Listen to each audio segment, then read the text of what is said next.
Alors, shalom à tous. Alors, nous sommes en août 2023 et aujourd'hui, c'est un témoignage que je vais partager avec vous.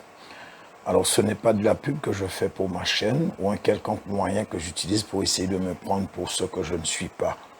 Mais ce que je vais vous raconter est réel. Ce ne sera pas long, mais ça m'est effectivement arrivé. Et si je mens, que Dieu me traite dans toute sa rigueur, car je sais que je dis la vérité et je sais ce que j'ai vu pendant cette nuit. Alors, autant que je me souvienne, c'était la nuit qui a suivi la mise en ligne d'une bande-annonce sur un enseignement que je devais mettre en ligne. Alors, bien qu'au moment où je vous parle, ça y est, j'ai mis la première vidéo en ligne. Donc, en fait, il s'agit de...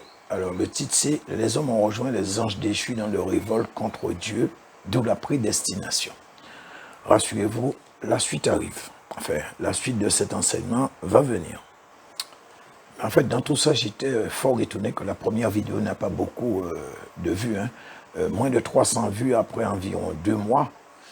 Or, j'ai mis en ligne une vidéo où je parle de connaître la date de l'enlèvement. Et bien, moins d'une semaine après, plus d'1 millier de vues. C'était quand même assez étrange. Enfin, c'est quand même assez étrange. En tout cas, moi, je trouve ça assez étrange. Mais dans tout ça, en fait, j'ai demandé au Seigneur, donc là, je parle avec du recul, j'ai demandé au Seigneur pourquoi cet enseignement n'attire pas.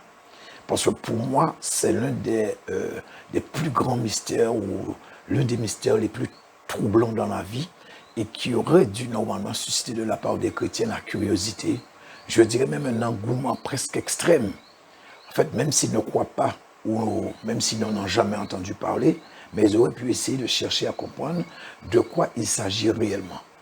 Mais apparemment, non, aucun intérêt pour ce type d'enseignement. En tout cas, je me suis rendu compte qu'une fois de plus, les démons sont très conscients que certains de mes enseignements pourraient aider beaucoup de chrétiens à être libres, à connaître certains mystères qui sont profondément endormis dans la Bible. Mais le malin veut que les chrétiens restent dans l'ignorance, qu'ils relèguent ce genre de message au second plan. Ils leur font voir que ça n'a pas beaucoup d'importance pour eux. Donc, ça les dérange un point que vous ne pouvez imaginer. Mais visiblement, pas le chrétien. Lui, il reste stoïque. Et je dis à la limite, s'en fiche de ce genre de message. Ben, je ne vois pas qu'est-ce que je pourrais dire d'autre. Parce que ce message-là, pour moi, il est important. Il est très, très, très important. Il est vrai que j'ai eu l'occasion de vous dire à plusieurs reprises qu'il est écrit « Mon peuple est détruit ou périt », ça dépend de la version, parce qu'il lui manque la connaissance. Et non, mon peuple est détruit ou périt parce qu'il lui manque la prophétie. Mais visiblement, ça ne change rien. Bon, de toute manière, chacun fait comme il veut, je le dis tout le temps. C'est chacun qui voit, comme on dit, qui voit midi à sa porte. En tout cas, pour revenir sur le sujet, ou plutôt sur le témoignage que je dois partager avec vous, ce jour. Alors, le soir, j'ai posté cette bande-annonce qui durait environ 14-15 secondes. En tout cas, moins de 15 secondes, autant que je me souvienne, 14 secondes précisément. Si cette bande-annonce et même la première vidéo n'a pas trouvé d'écho chez les chrétiens, en tout cas, ça a attiré la foudre dans le royaume des ténèbres. Parce qu'un démon même de classe inférieure aurait pu être envoyé. Mais non, ils ont fait sortir l'artillerie lourde contre moi. Et vous avez vu le titre. Alors figurez-vous que ce soir-là, j'étais me coucher comme d'hab. Et vers le minuit, j'étais en profond sommeil. J'étais surpris par la rapidité d'une attaque menée contre moi. Une créature surgit de je ne sais où. Elle avait l'apparence d'une sorte de démon, un hybride, mi-démon, mi-humain, enfin que je ne saurais véritablement décrire. Je vais dire, pour simplifier les choses, un humanoïde. Mais en même temps, il avait les traits, l'aspect, la carrure de Hulk. Mais quand il est vraiment très en colère, en fait, c'est une sorte de mélange entre Hulk et puis un personnage dont j'ai vu le visage. En fait, c'était pas le visage vraiment, mais son masque qu'on appelle The Gamer. En fait, il ressemble un peu à Batman, mais sans les oreilles. Et cette créature qui m'a attaqué, cette entité, en fait, il n'était pas noir. On aurait dit un truc en acier, d'un gris anthracite, un gris foncé. Et il avait le marteau de Thor à la main. Et j'ai compris instantanément qu'il s'agissait de Thor lui-même. Il était venu en personne. Il était venu me rendre visite. Et je peux vous certifier qu'il n'était pas venu me demander de mes nouvelles. Bien au contraire. Ça, c'est clair. Et quand j'ai réalisé qu'il allait me fracasser le visage avec un violent coup de son marteau, alors que vu son gabarit, je vous assure qu'il n'avait nullement besoin de marteau pour faire de moi juste un souvenir, et ça en moins d'une seconde. Car en fait, c'est le temps qu'a duré cette attaque. Moins d'une seconde. Même esquiver, je n'ai pas pu. La surprise a entraîné la paralysie qui à son tour a entraîné la peur. Ce moment fugace qui semblait durer une éternité, alors que l'attaque en elle-même a duré, comme je viens de vous dire, en réalité, moins d'une seconde. Mais c'était suffisant, largement suffisant, assez long pour que je puisse voir que j'étais vraiment dans une mauvaise situation. En fait, tout était au rendez-vous. Rage, rapidité, violence, haine. Il voulait vraiment en découdre avec moi parce qu'il était venu pour ça. Alors c'est à ce moment-là que mon sommeil s'est coupé. Donc mon sommeil s'est coupé, mais je ne pense pas qu'il s'est coupé parce que je l'ai voulu. J'étais carrément tétanisé. Tout était trop rapide pour que la réaction me soit attribuée. Je crois que c'est le Saint-Esprit ou mon ange, ou un ange qui m'a réveillé. Autrement, je suis plus que sûr que ce soir-là aurait été mon dernier dans le monde des vivants. Et je ne vous dis pas, j'ai comme l'impression que j'ai failli toucher le plafond quand mon sommeil s'est coupé. Alors il est vrai que quand vous sortez dans un truc comme ça, vous posez toutes sortes de questions. Il y a tellement de choses qui vous viennent à l'esprit, mais quand on est fatigué, le sommeil des fois a vite fait de reprendre le dessus. Et en fait, c'est ce qui m'est arrivé cette nuit-là, c'était mon cas. Mais le lendemain, j'ai commencé à analyser, quand je me suis réveillé, ce qui s'était passé. Et je me disais, c'est bizarre. Mes enseignements n'attirent pas beaucoup les chrétiens, mais je ne peux pas dire autant des démons. Ils ne ratent aucun rendez-vous. Ils sont constants, ponctuels. Chaque enseignement sensible que je poste, j'ai droit à leur visite. Pourtant, je n'ai jamais pris un seul rendez-vous avec eux, mais eux, oui. Alors, si nous, chrétiens, on pouvait être aussi constants et réguliers qu'eux, l'armée du Satan serait vaincue depuis longtemps, je vous dis la vérité.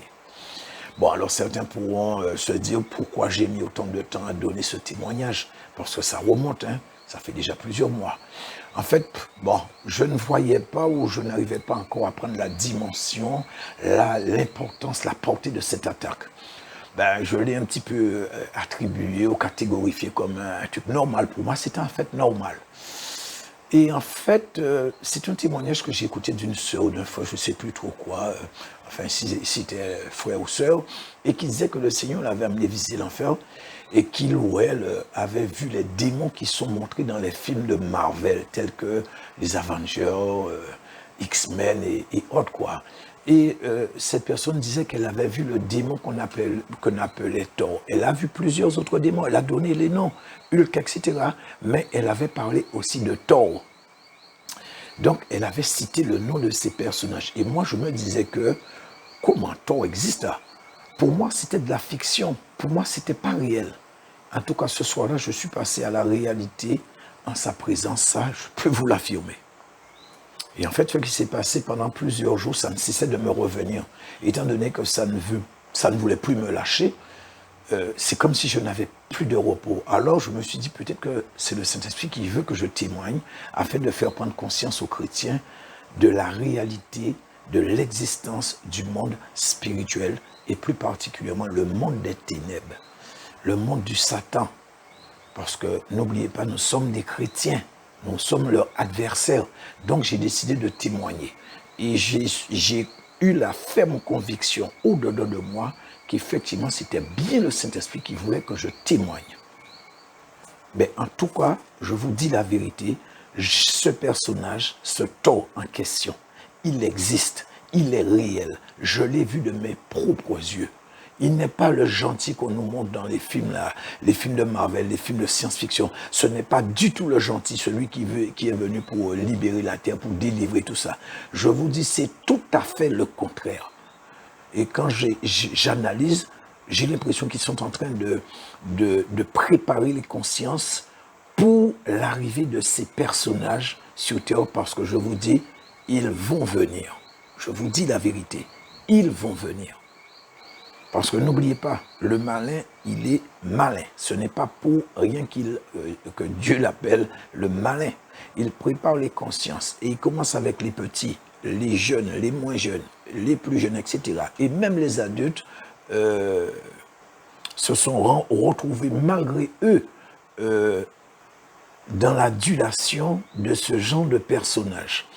Et en fait, on nous les montre, parce que moi je ne regarde plus ça, je regardais avant, mais dès lors que j'ai su que Dieu a dit que ça venait du monde des ténèbres, j'ai arrêté de regarder.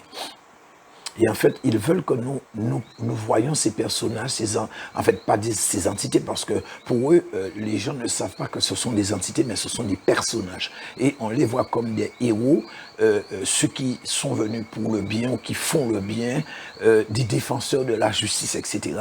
Et ils seront bien accueillis, parce que c'est le malin qui est derrière ça.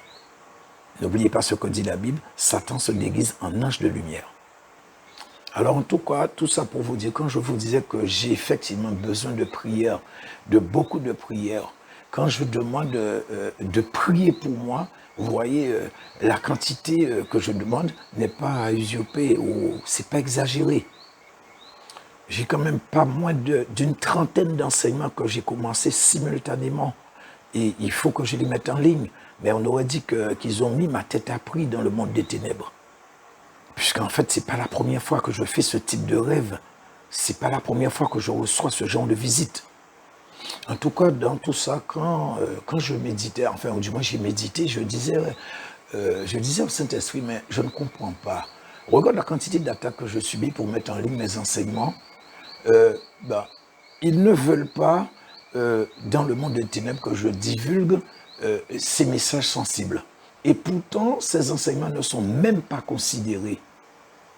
Pire, ils sont ignorés pour la plupart. Je parle de chez les chrétiens. Pourtant, les différentes visites du monde des ténèbres, à mon encontre, s'accroît. Et visiblement, ceux qui sont envoyés ne semblent pas être des démons de seconde zone. Mais pourquoi? Je ne comprends pas. Donc en fait, j'essaie de comprendre. Et je vais vous dire ce que j'ai reçu dans mon esprit quand j'ai posé cette question au Saint-Esprit. Alors, je ne me souviens pas vraiment des termes exacts, mais en fait, ça donnait approximativement à peu près ceci. Alors, certes, il ne donne pas d'importance à tes messages, à tes enseignements, mais tu es connu dans le monde spirituel, dans le monde des démons. Voilà ce que j'ai reçu. Alors, aussitôt, acte 19, 13, enfin, je ne connaissais pas comment ça s'appelle, le verset, mais je sais que c'était dans le livre des Actes des Apôtres, donc j'ai été chercher pour relire. Et c'est Actes des Apôtres, chapitre 19, verset 13 à 15, qui dit « Quelques exorcistes juifs ambulants essayèrent d'invoquer sur ceux qui avaient des esprits malins le nom du Seigneur Jésus, en disant « Je vous conjure par Jésus que Paul prêche. » Oui, 14. Ceux qui faisaient cela étaient 7 fils de Séva, juifs, l'un des principaux sacrificateurs. Verset 15. L'esprit malin, verset 15, leur répondit, « Je connais Jésus et je sais qui est Paul. Mais vous, qui êtes-vous » Alors, je ne vais pas dire que c'est le plus important dans la vie du chrétien parce que je suppose qu'aucun chrétien ne cherche volontairement à être connu dans le monde des ténèbres, car c'est plus de combats à amener. Enfin non, à mener plutôt. Oui, parce qu'on a beaucoup plus de visites, plus de combats, plus de persécutions, etc., plus de tribulations. On va souffrir quand on est très connu. Nous avons l'exemple de Paul. C'est celui qui a trimé le plus parmi les apôtres. C'est lui qui s'est retrouvé confronté à beaucoup plus d'épreuves, de persécutions, etc. Et d'ailleurs, ce n'est pas pour rien que le démon a dit, Paul, j'ai entendu parler. Donc Paul était connu dans le monde des ténèbres. Bon, alors attention, je ne me compare pas à Paul. Mais ce que je veux dire, mieux vaut être connu chez eux qu'être ignoré. C'est là où on voit quelle est son importance dans le monde spirituel ténébreux. Ce n'est pas chez les humains, ce n'est pas sur la terre, mais c'est dans le monde de Satan. On sait qui on est par rapport à ce qu'on subit, par rapport aux attaques, etc. C'est ce que je voulais vous dire. Et je vais ajouter, à l'époque de Paul, certains le fustigeaient, l'offusquaient, et même il était méprisé à leurs yeux. Au point qu'il a dit à un certain moment, il y a ceux qui parlent dans mon dos. Je ne sais pas si c'est au Corinthiens, il me semble, hein, mais il a dit, donc vous parlez dans mon dos, mais quand je viendrai, venez en face de moi, venez me parler en face, venez dire ce que vous dites derrière mon dos, venez le dire en face de moi. C'est ce qu'il leur avait dit. Mais finalement, ces gens, où sont-ils? Paul, où est-il? Il n'est plus, mais il a laissé son empreinte. Il a laissé des souvenirs dans le monde des ténèbres, et ce n'était pas de bons souvenirs pour le Satan. Ça, je vous dis la vérité. Et finalement, dans tout ça, je me suis rendu compte qu'un vrai serviteur de Dieu est comme un artiste peintre. C'est quand il est mort, après sa mort, qu'il commence à prendre de la valeur. Donc voilà ce que je voulais partager avec vous. Tout ça pour vous dire une fois de plus de penser à moi dans vos prières. J'ai beaucoup d'enseignements que j'ai commencé. Je vous l'ai dit, au moins une trentaine d'enseignements que j'ai commencé simultanément. Et je puis vous dire qu'il y a des choses, je sais que vous n'avez jamais entendues. Mais sans prière, ça va être très difficile pour moi, voire extrêmement difficile de mettre en ligne ces enseignements. Enfin, au moins déjà de les finir d'ailleurs. Enfin, pour commencer. En tout cas, que le Seigneur récompense grandement tous ceux qui m'aident avec leurs prières dans la sincérité du cœur, dans la sincérité de leur cœur. Soyez richement bénis au nom de Jésus-Christ de Nazareth. Amen.